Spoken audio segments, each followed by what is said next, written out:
So I'm going to be voting no on the bill. I think that we have had a full discussion.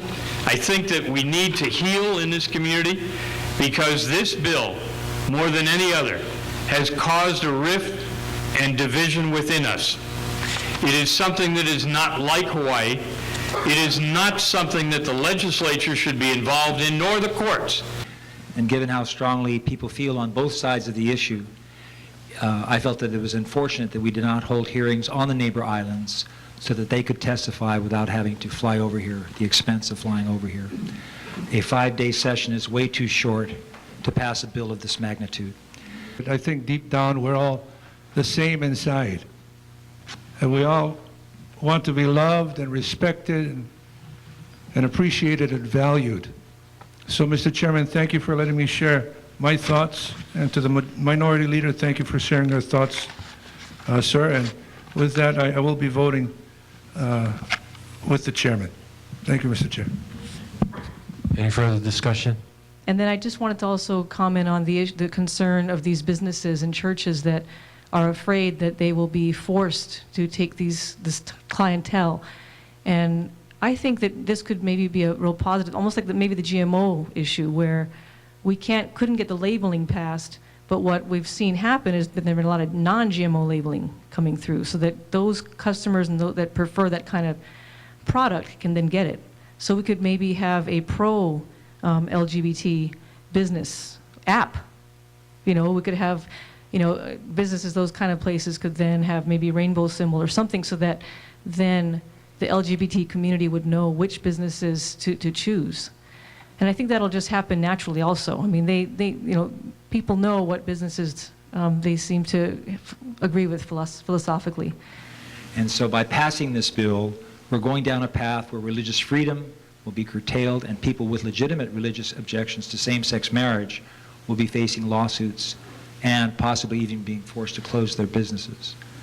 So it's also likely the passage of this bill will greatly impact our public schools, as we heard many times over in the testimony today. And so for those reasons, Mr. Chair, I will be opposing SB1. Thank you. I did not believe and do not believe that this issue warranted a special session. There's no urgency. I do believe that it is politically motivated from a governor who is slipping in the polls and who has mandated this session. But be that as it may, we had it. We did our best to hear from as many people as possible, to hear as many viewpoints as possible. I think the bottom line, though, is there was a lot of misinformation. There was confusion from the state's attorney general, and there was an attempt, for example, to mischaracterize the ruling of the U.S. Supreme Court, which in fact did not strike down the Defense of Marriage Act, which did not mandate that every state must take action. And there is a difference between addressing problems within existing law and redefining marriage. The two are mutually exclusive. I've been here long enough. I went through the 1998 constitutional amendment, the vote. People voted. They thought they got one thing, and the legislature has changed. 80% of the people that are here now were not there in 1998. So people got something different. In addition to that, people told us if we just passed reciprocal beneficiaries, everything would be okay, and we did.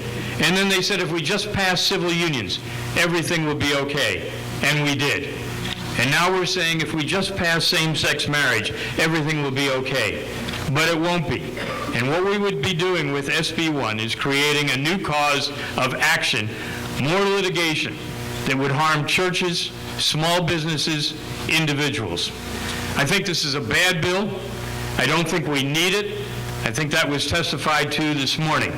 If there are areas in the law that need addressing so that loving individuals can take care of one another or have equal access to medical facilities, then that is what we should do.